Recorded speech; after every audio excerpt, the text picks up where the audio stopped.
Welcome to How to Split a Toaster, a divorce podcast about saving your relationships from True Story FM. Today, how do you split a toaster? Get a hammer.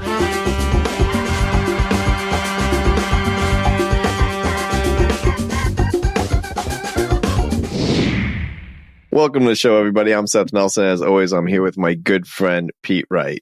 Today, we are talking about equitable distribution. And that's just fancy legal terms, Pete. It's really just about dividing up your stuff. So let's just jump right in. We don't have to say anything clever. Although clever is kind of our stock in trade, I understand. We shall move right into it. Tell me about Florida Statute 61.075. Here's the thing, Pete, and this is why I said we don't need to do anything clever, is because this is all about spreadsheets, and spreadsheets are my love language. Yes.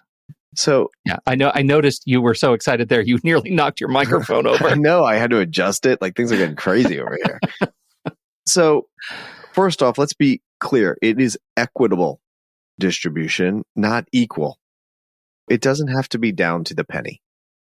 So what are we talking about? We're talking about dividing assets and debts of the marriage. So when we say we're going to create a schedule of equitable distribution, that is silly, fancy legal speak for an Excel spreadsheet. That's what we're doing. Now, it starts off fairly simple. You start with identification. What are we identifying? We are identifying every single asset that the husband owns in his own name and the wife owns in her own name. Every asset that they own jointly together, and every asset that the husband owns with a third party or entity, not his wife, and that the wife owns with a third party or entity, not her husband. So by way of example, I own an office building with my spouse, but technically it's owned by an LLC, a limited liability company. So the limited liability company would be identified as an asset that I own.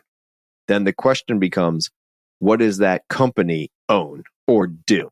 Right. I own a law firm, 100% owner of NLG. That's going to change because we got some amazing partners and associates that are like, Seth, we want a piece of the pie. Okay. But right now, I own Seth R. Nelson, P.E.A.C.E, 100% me. Okay. Okay. And that is also a professional association, and that runs a law firm. It owns the stuff and the computers and all that. Everything in the law firm. That's right. Okay. So when I talk about third party or entity, that's what I'm talking about. Maybe I'm on a bank account with my aunt, and technically I'm an owner of it, but really maybe I'm just helping my aunt out and paying her bills. So yes, I'm an owner, but that's not really what it is. That's where equitable comes in a minute. So we identify these types of assets first. Okay. Then we do the same thing on debts. Do I own debts personally? Do I own them with if I have a mortgage with my spouse? That's a debt. On the car, did we both sign on the note for the car? Credit cards are usually in a primary person's name, but someone might have another card to use it. So do I have debts by myself, with a third party, with my wife? Same thing the other way. We've covered everything because you either own it by yourself, you own it with your spouse, or you own it with a third party or entity. There's no other way to own anything. Right. So now you offer the opportunity for us to talk about why people fight about it, because it seems like it's really clear. Yes, it's not. Because then you have to get to classification.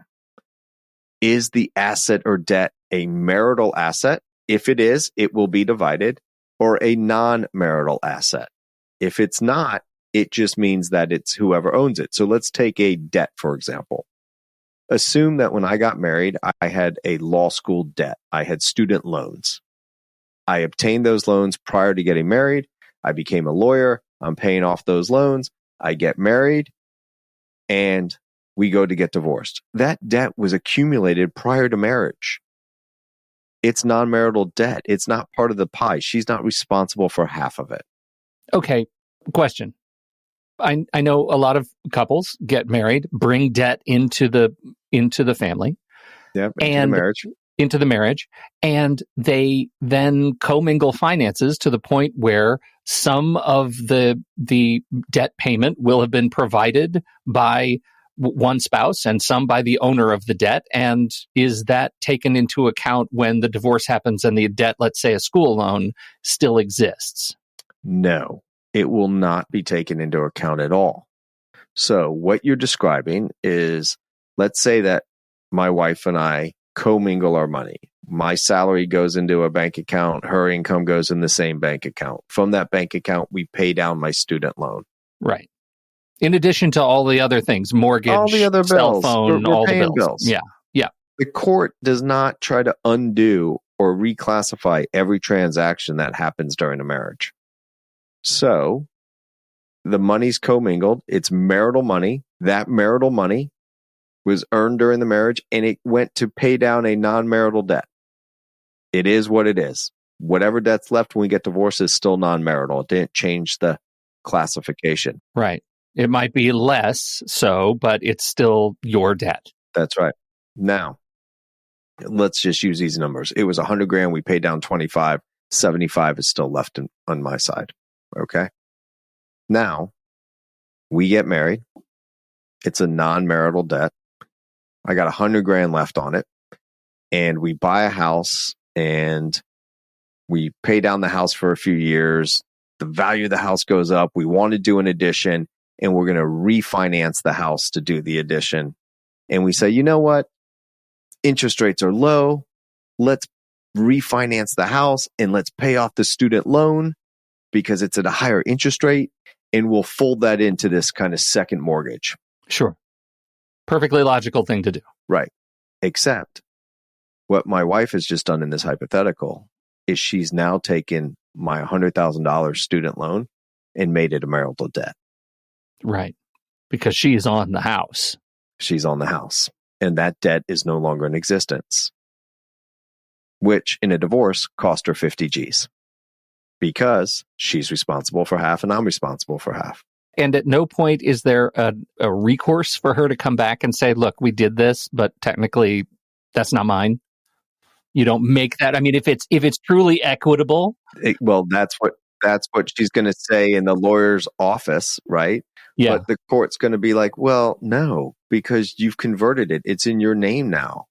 You signed. So then there's like this whole gift presumption that is hard to get over in family court to say that was really not. Like, I put my wife's name on this, but I did it for estate planning purposes only when I die, not when we got divorced. So, and then I'm like, well, you better get a postnup when you're going to do that, right? You can get a postnup just like a prenup. It's just after you're married if you're going to do stuff like that. So that's where people get really upset. Or their parents, let's say that my wife's parents gave us a gift of $20,000 to help us on the down payment of a house. And we're getting divorced. And the parents are like, I want my money back. And I'm like, no, it was a gift. It's gone. Right. So these are now like, let's just assume we had children and now these are the grandparents of my children. And now we're arguing over $20,000 or what, and I'm like, you're not getting it back. You're just going to give it to my ex-wife who I'm very mad at right now. So no, I'm not giving you your $20,000 back. Yeah, but I can see how there's a sort of instinctual entitlement vibe that comes with the process of splitting things up like this. Yeah, and you're using entitlement, I don't think in a negative way. A lot of people will say it like, oh, they're so entitled. But this just seems like common sense fairness. Yes. But the problem with the common sense fairness is there's no way for a judge to really determine what happened and undo all these transactions. And does it matter if this happened 5 years ago and we were married for 3, then we did the house, or we've been married for 20 and then we did it? Like, there's all these other factors that come in. So you would think equitable distribution would be fairly simple, but it can also get even more complex when you go to classification. Because I made it pretty simple for you, Pete. You're a smart guy. I said marital or non-marital. Some assets are both. How can they be both? That's not a thing. You're making it up. It's a thing. Here we go. And this is where the law doesn't make sense in Florida to me. When you have a retirement account, an IRA, it is titled in one person's name. It's impossible to be commingled. You can't put your wife's name on your IRA. You can make her a beneficiary, but the account holder is one person. And if I start that IRA on the date that we get married and I put money into it, title to property in and of itself does not matter. I funded it during the marriage. It grew up in the stock market during the marriage. All of that is marital. It's marital. To be divided. Yeah. Okay. Okay. So now I get married and I have $100,000 in my IRA. And I keep putting money into that IRA during the marriage.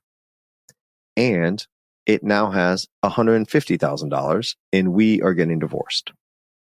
The question becomes, what part is marital and what part is not? Is it the 50? The 50 is marital? Nope. $100,000 that I had at the time of marriage, we all agree, non-marital. Okay. Any growth, here we go, Pete, any growth on the $100,000, the passive income, non-marital. Non-marital. Contributions, marital. Growth on contributions, marital. Marital. Oh my God. Yeah, you got a headache now already? That's terrible. I mean, I can see how this gets incredibly complicated very quickly because now we're talking about not just classifications, but classifications and dates. And bank statements. And on a 20-year, 30-year marriage, that can be significant. That's right. Now I'm going to add another layer of complexity. The date you file for equitable distribution purposes is a big line in the sand. Okay. How so? Any contributions I make after the date of filing from money earned after the date of filing, non-marital. So I have non-marital before we get married. I have non-marital after the date of filing, plus passive growth or down, hopefully growth, but up or down on that as well. On the non-marital, but also on half of the value of the marital. Yeah. Well, the marital, once you define the marital, you just go with the growth, let's say. So, but now you're defining two sets of non-marital, before marriage and after date of filing, and then everything else is marital in between, and then you got to get all the statements. And then, let's say this is a proof problem now in court. I have to have evidence to show. And it's not beyond a reasonable doubt. Let's say it's preponderance of the evidence. But on appeal, do I have competent substantial evidence to hold up on appeal? Well, what happens if I only have, it's a 4-year marriage, but I only have bank statements that are every other month. So I'm missing every other month. Can I fill in the gaps? Is that competent substantial evidence? What happens if I'm missing half the statements? What happens if I'm missing only one statement? What does my expert do with that? Can they make a reasonable assumption? Okay, so you're giving me hypotheticals, but now I want to know. Let's say you just have January and December of a given year. Can you not just draw a line that best fits and say, look at all the appreciation? Well, we can look at the appreciation, but then that December statement's always a lifesaver because it says the amount of contributions for the year. Year-end statements are year-end glorious, statements. Right? Okay, so now we have identification, then we have classification. And we've touched on a couple things here. I'm going to touch on one or two more before we go on to valuation. Guy gets down on one knee before marriage. Will you marry me? Gives a diamond ring. It's called an engagement ring. She says yes. They get married. Under the law, right when she gets married, that ring is her. By the way, if they would have broken up before, the engagement ring was a kind of a contract. She would have to give it back. Side note. But yeah, I saw those. I did that quick. I wanted to see what you were going to say. No, that's good. You're just proving I'm listening. I get it. But I was, and that's good to know. Movies sometimes are wrong. That's right. Now, if you just give a birthday gift or a Christmas gift, never get engaged on Christmas Day. Was it a Christmas gift or was it an engagement ring? Something to think about. Something to fight about. But now here we go. So you get the engagement ring. That was a gift before marriage. So you go get divorced, non-marital. She gets to keep it. You traded it in. You upgraded at the 10-year mark. It's now marital. Marital. Yep. Okay. All right. So now, valuation. Pete, some things are easy to value, right? A bank statement, it has the value of your bank account. Yeah, it's literally written on the paper. Your brokerage account, your IRA, anything with a statement. Now, some things are a little harder to value. A car. Kelley Blue Book. There you go. I mean, is there an accepted standard for valuation? Okay. Kelley Blue Book is perfectly acceptable. Judge, they put in that it was in poor condition. That thing's in mint condition. So Kelley Blue Book There's a range. has inputs. So do we argue over the inputs, right? What happens when you change the zip code? Does that change the value? Presumably, yes. Right. Yeah. You got to watch. You got to watch those inputs. What I'd love to do is go to CarMax. They'll buy it from you. They'll give you a quote right then and there. And it's good for 7 days. So I've used that before. We had to have our evidence in 5 days before trial, 7 days before trial. My client went to CarMax. Here it is. Yeah. Here's the title. Tell me what it is. You now have money on paper. That's right. So now what do we have next? A house. A little harder to value. Listen, hurricanes just came through Florida. Houses are really hard to value right now. No one knows what's going on in the market because a lot of houses are going to just be demolished and now lots are now abundant where before they were hard to come by. Supply, demand. So what are we doing on values of houses? Real estate appraisals. You can get a real estate agent to come in and say, here's my comparative market analysis, and this is what I would list it for. This is what I think it's worth. The owner to property is allowed to testify to value. So if you own the house, you can say, I think it's worth X, and here's why, Judge. Judge doesn't have to believe you. And I had a case years ago, and this is the stuff you really need to talk to your lawyer about. How do we value things? Am I allowed to testify? Do we have to get an appraisal? What about this? Do you get an appraisal now for mediation, but in 6 months when you're at trial, do you have to redo it because who knows if the market's changed?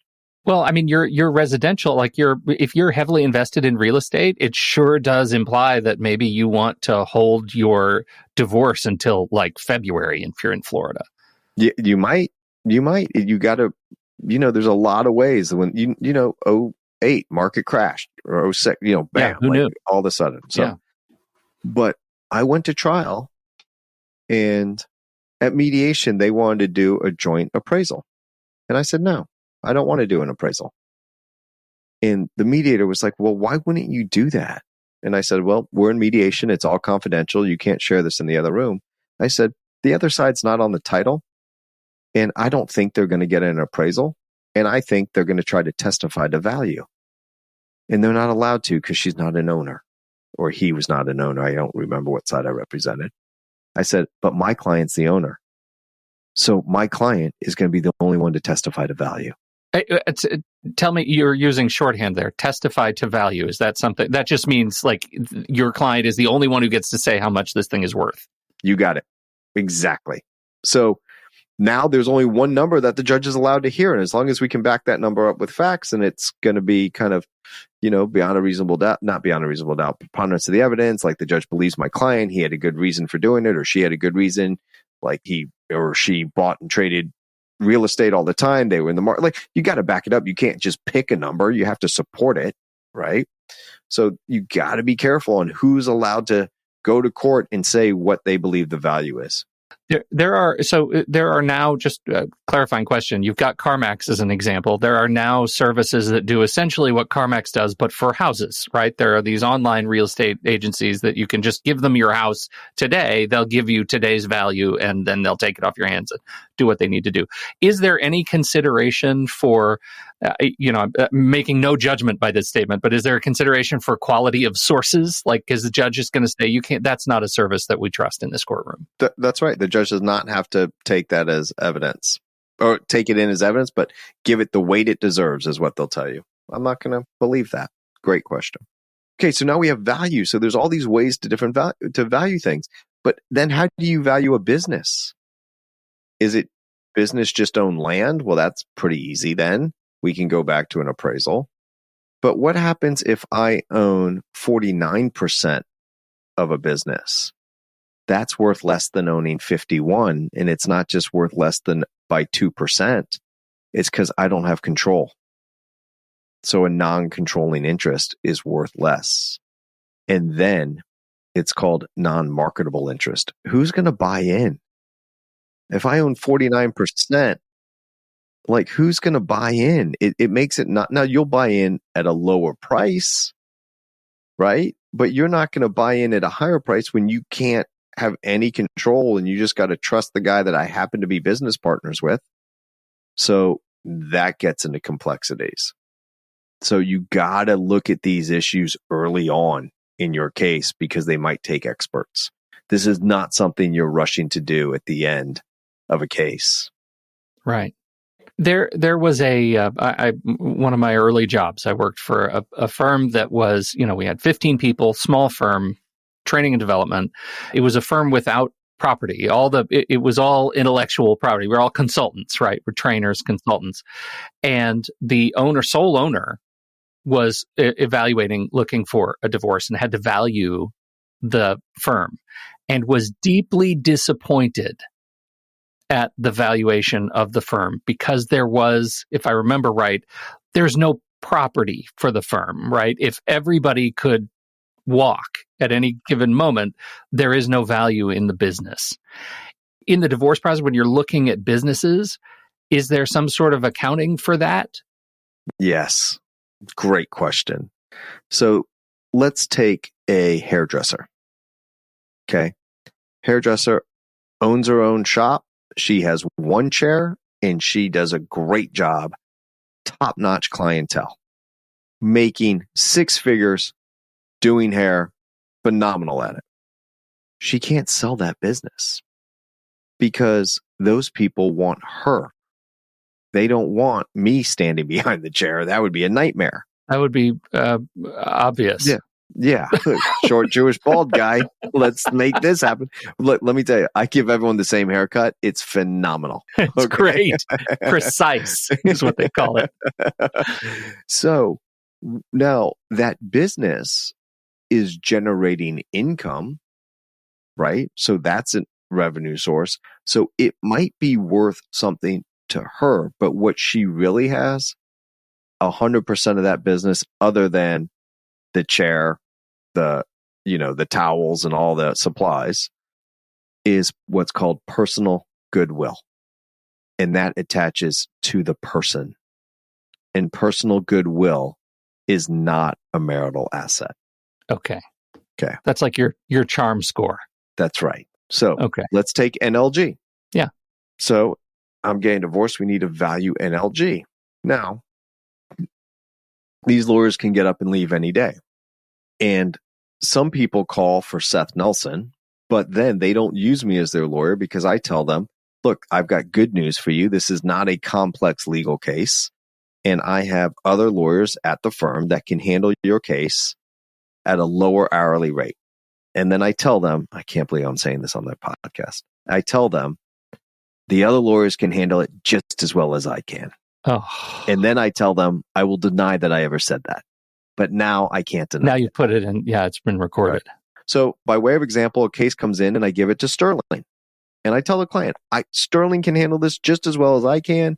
He can be with Kristen Scully as second chair, and they're going to do a phenomenal job as well as I can at a lower hourly rate because this is not a complex legal case. It will be emotional. It will be difficult. It will still take a long time. But from a legal perspective, it won't be that complex. So that has value, right? That person might have called me for my personal goodwill, but now they're always going to refer to Sterling and Kristen because they did such a good job. So you just got to carve that out. And there's some case law that can define it very broad or very narrow, depending on the case you're looking at. So, but that is not marital. So let's say the business is worth $100,000 and the accountants say, under all the formulas we run, 40% is personal goodwill. The value is $60,000. Seth, you're going to keep your business. You're going to owe your spouse $30,000. Okay. Again, our target is equitable. Mm-hmm. That gets us there. Okay. So now you go to distribution. So identification, classification, valuation, distribution. Who gets what? It's kind of amazing because the way I did this, I started with valuation, but a lot of people move value, or that was third. A lot of people put distribution before valuation. And the reason they do that they know that their wife wants to keep the house. So they're going to value it higher than if they were keeping the house. They value it lower. And I call that the valuation game. So in a settlement, one spouse may overpay to keep something for other reasons than just money, sentimental value, want to keep the kids in the school district, whatever the case may be. But on the fair market value, a hypothetical buyer, a hypothetical seller at an arm's length transaction, the number's the number. It doesn't matter who's getting the house. The number should still be the number. But there's a lot of swing there. Okay. Because the way you just described it, it made me think here's a factor that might mean we're swinging away from equitable distribution if you have one party who says, I'm just going to pay you more than would normally be agreed as long as I can get this asset. In a settlement, they can do that. In court, what happens is they go to court and they put on the house is worth $100,000 and I want to keep the house, judge. And the other side goes, Judge, I'm not arguing. She can keep the house, but I think it's worth $130,000. And you think, well, it's equitable. We'll just split the difference, 115. A judge is not allowed to do that. Okay. Pick a number, judge. Whichever one you believe is true, you pick it. You can't say, no, a judge can't make up a new number because that wasn't evidence, right? But what a judge can do, that's exactly right. But what a judge can do is say, I'm going to go with the $100,000 on this one. So he knows he's got a $30,000 gap. But on 4 other assets, I'm going with the other number in favor of the husband, making up the 30 grand. He can do that. She can do that. Are there other factors, just while I've got it on the brain, are there any other factors that lead the judge to say that we're not going to end up equitable in this case? Yeah. So, the judge is going to say it's equitable because that's what the judge's ruling has to be, unless there's a petition for unequal distribution or unequitable, and you have a lot of things to prove there. But setting that aside, the judge is going to say it's equitable because that's what they're required to do. But let's take who gets the dog. One of our best downloads ever, who gets the dog. In Florida family law, you can go to court and argue about the dog. And you can argue about things and say, Judge, it's sentimental to me, and here's why I want the dog, or here's why I want this, piece of artwork, or whatever. We bought it on our honeymoon. I get it, Judge. It's marital, but I would like it. And it has almost no value, Judge. $100, let's call it. Okay, but it's sentimental to me, and here's why. And the judge can say, sentimental, I'm going to give it to you. You're allowed to use that for that personal property stuff. I'd like to make the argument that the bank account with $1 million in it is very sentimental to me. Very sentimental. It's my love language. It really is. A million times over. A million times over. But I have not been successful in that in court, so I wouldn't advise it. I have another question. Do you have more in your education, your sermon today, or may I begin the questions? No, fire away. All right. We've talked in the past about potentially a spouse hiding assets, right? Can you talk a little bit about strategies for figuring out what happens when one party is hiding assets from the other and consequences in court for that behavior? Follow the money. A forensic accountant is great at this. You have to get all the pieces to the puzzle. So when someone's hiding money and even figuring out equitable distribution or income, there isn't one document that tells you everything. So people will say, well, if I can get their tax return, I'll know what their income is. If they're reporting it correctly, we'll take that as true. But then it's going to show interest income, which means, wait a minute, where did that interest come from? A bank account. I don't see that bank account that they've produced. So let's go get that bank. Oh, there's money over here. And now you have that bank account that you found from the tax return. And that bank account has deposits or withdrawals to a crypto account that wasn't disclosed. So you gotta kind of follow the money. On equitable distribution, ready for this? You want to get your spouse's end of the year pay stub, because it might show that they have vacation days that they're allowed to buy out. Equitable. It is a marital asset. Vacation days. Vacation days. Airline miles. Oh, would not have thought about that. Yes. Yeah. That Here's can be another one significant. a lot of people miss. If you're a member of a club and you have an initiation, let's call it $5,000. You want to join this club, $5,000, $20,000, whatever it is, you pay an initiation. And usually what happens is someone's the main member and the other is the spouse. And so now you get divorced. You're not under the same membership. And if my spouse was the main member and when she bought into this fancy club, it was $5,000, but now the entrance fee is $20,000, I'm missing out. Yeah, right. So maybe the judge says that's not equitable. I'm going to give Mr. Nelson $10,000 extra on this side, right? Go apply to.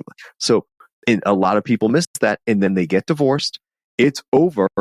They go to the club, and they're not a member anymore. You're not a member anymore. Well, can I join? Sure. Give me 20 G's. What about my 5? Okay.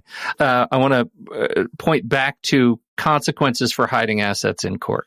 So they're not the way they should be. My view is if you are hiding it and we find it, it should just be ours. Like that's kind of my view on Is it. the Florida statute finders keepers? Is that what we're doing? Yeah. Yes, that's the one I'm looking for. But what happens is you found it, so you're going to get half of it. But there's not a lot of penalty for that. Now, if it's extreme, if they're not producing documents, it gets crazy. But they'll just say, oh, no, Judge, I didn't realize I had that. Like they make excuses. And that's why you just got to follow the money on these documents. And you got to dig into them. You can't just breeze through them. And that's why it takes some time.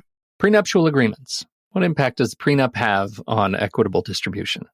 If the agreement is valid and enforceable and it says what's going to happen, then that's what happens. And usually what it says, whoever's the owner of the property in name, in title, keeps it.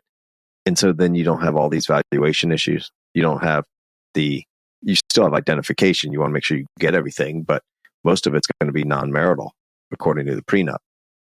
Now, if the prenup says, but if it's in a joint account, then we'll divide that. And anything acquired through the marriage is something you now have to distribute equitably. No, whoever paid for it keeps it. Okay. We got a car together. Well, did you make it joint name? If it's joint name, sell it, take the value? Yes. Or if it's joint name, it's equitable distribution to be divided. But if I go buy a car in my own name, it's mine. If I go buy a car with my wife and we're filling out the paperwork and I said, honey, I'll handle the paperwork. This car's for you. You're going to be driving it. They're going to take you through and teach you how all the buttons work. Mm-hmm. And when we're filling it out, I put my name on it. In the divorce, it's mine. It's titled in my name. That is a lesson that's hard learned, I think. And there are a number of circumstances. We talked about it before because in dealing with death of a parent. Yes. When the car owner died, yeah. Like that ends up being complicated. And so that is a really interesting one because that happens all the time. Yep. Yep. And sometimes I did it very deceivious. Like I'm trying to pull one over. Right. Yeah. But I would thank you. I noticed you started to whisper as if she was listening. Yes. Well, which was really silly because she never listens. She doesn't listen. I can scream it from the rooftops. Yeah. So, right. But at the end of the day, it might just be, oh, I'll handle the paperwork. Go look at your fun new car, and it's in my name. You don't even think about it, right? Like, but the other thing is, who really keeps receipts on who bought what during the marriage? I mean, so there's all sorts of things that I put in prenups to try to make, and really what I work really, really hard in prenups is to not have litigation. That's the whole goal of the prenup. So I have a lot of language on how we divide things, who gets first choice, who gets second choice, how do we value things? Do we pick a data value so we're not arguing over a data value because it can go from the data filing all the way to trial date? Like there's a lot of things to argue about, and that's why I try to do in prenups is really not argue, not have litigation. Okay. Anything changing in Florida law that, or has recently changed that changes the way people think about equitable distribution? We need a legal update? No, not like in alimony where there's the big change, not like in the parenting plan with the presumption of 50-50. But it really is basically the same, but there's just a lot of nuance to it. And a lot of lawyers will say, it's all math. I went to law school because I couldn't do math. That's why I'm not a doctor. And I'm like, 4 out of the 5 issues we deal with in family law are money. And it is nuanced and complicated. And you can really save your clients a lot of money. And you can lose them a lot of money if you don't know what you're doing and you're not really keeping your eye on the ball. So, well, we actually have a question that I believe deals with commingled funds. Shall we turn to a listener question? Let's do it. This comes from Commingled in Cali. Commingled funds in divorce. Bear with me. This one's a little bit of a story. Okay. I inherited 2 large sums of money from my family, both before I ever got married. The money was in another European country, and I moved the money to the U.S. during my marriage. I am in California. The first sum was, I think this is a word problem, and there might be trains leaving from opposite coasts shortly. So here we go. The first sum was invested in a brokerage account in the U.S. under my name, but I moved it into a shared brokerage account that already had a small balance. Since then, no contributions have been made. My portion is about 75% of the money. The other 25% are marital funds. The account has increased significantly in value. 1, I've been told if I can trace the money, I can recover my share plus half of the marital funds. Is this correct? 2, if yes, what do I need as proof to show my portion of the money is mine? The second sum was used as down payment for our home. I've been told I can only recover the actual amount originally used as down payment, which hurts because the value of the house has more than doubled. I get that we have been contributing to it and made improvements with marital funds, but the original down payment was almost 50% of the purchase price. What's your opinion about recovering more than the actual original down payment plus half of the remaining value? Is it reasonable to fight for more? Is it possible to get at least a portion of the value increase since we could have never purchased the house without my money? So 2 parts to that question. Okay. Take them in whatever order you would like.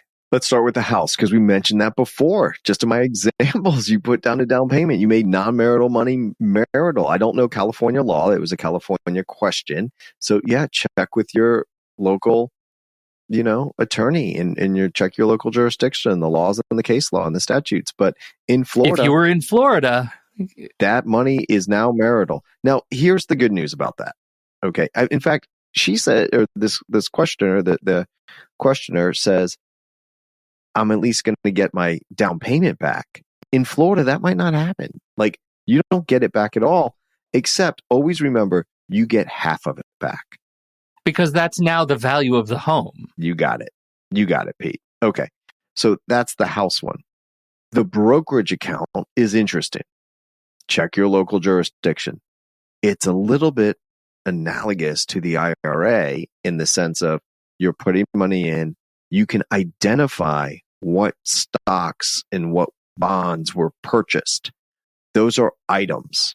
If you think about it, you buy a stock, you can sell a stock. You can see exactly which stock it was. It's not like cash that's fungible. If it's a cash account, like a bank account, a checking account, and you put the cash in, you can't tell $1 from the other. And it's all commingled. So on brokerage accounts, check your local jurisdiction. Maybe you can say, look, I bought a specific item and therefore it's equitable. I can trace it back to that item. Cash accounts, you can't do that. Retirement accounts, you can. Okay. Great questions. That's an interesting question, and timely that it feels like a bar question a little bit, that you just talked about it. And this is what people don't really understand about the law. No client comes in and says, I have an equitable distribution question and I need to know the difference between marital and non-marital and valuation. Like, they might Google some stuff now, but they come to us with these fact patterns. And it's the lawyer's job to say, oh, we're talking about equitable distribution. Here's the law in Florida. Here's what we're dealing with. Then, as you can see, facts matter. Information matters. How much was put in? Can I make an equity argument here? Right? And here's the problem when you're arguing equity. the facts aren't on your side. And the facts might be, but the law's not on your side. When you take the facts that we all agree on and apply it to the law, it doesn't help you. It hurts you. And then you say, but judge, it's not fair. When you're arguing equity, you're already losing, right? And the judge might say, yeah, I hear you, but I mean, the law says this, and this is a court of law and equity. And, judges don't want to get overturned. They don't, one, they don't want to be wrong. They don't want to be told they're wrong if they are. And to the judge's credit, they don't want to have more litigation and an appeal and then gets remanded and it hurts the parties. I mean, they're not just saying for their own ego. They want to get it right the first time. Interesting stuff, man. There's always more to this. It seemed like you were setting me up for a really easy one today, and you absolutely did not. Well, Pete, if they're easy, people aren't learning. That's right. They know the easy stuff. They know the easy stuff. So I will say this. As for easy stuff, I can say thank you to Commingled and Callie for writing in such a thorough question, giving Seth all the right facts and information to be able to give you at least something. Just something to hang on to and maybe new questions to ask in your local jurisdiction. Thank you for doing that. And everybody, you can ask us all the questions you want. Just head over to howtosplitatoaster.com, press that button that says, hey, submit a question, and that'll come right to us. We will ask Seth that question on a future show and see how he handles it. I think he's going to do okay. Thanks. I feel good about it. Thank you, everybody, for downloading and listening to the show. We sure appreciate your time and your attention. On behalf of Seth Nelson, America's favorite divorce attorney, I'm Pete Wright, and we'll be back here next week on How to Split a Toaster, a divorce podcast about saving your relationships. How to Split a Toaster is part of the True Story FM podcast network, produced by Andy Nelson, music by T. Bless and the Professionals and DB Studios. Seth Nelson is an attorney with NLG Divorce and Family Law with offices in Tampa, Florida. While we may be discussing family law topics, How to Split a Toaster is not intended to, nor is it providing legal advice. Every situation is different. If you have specific questions regarding your situation, please seek your own legal counsel with an attorney licensed to practice law in your jurisdiction. Pete Wright is not an attorney or employee of NLG Divorce and Family Law. Seth Nelson is licensed to practice law in Florida.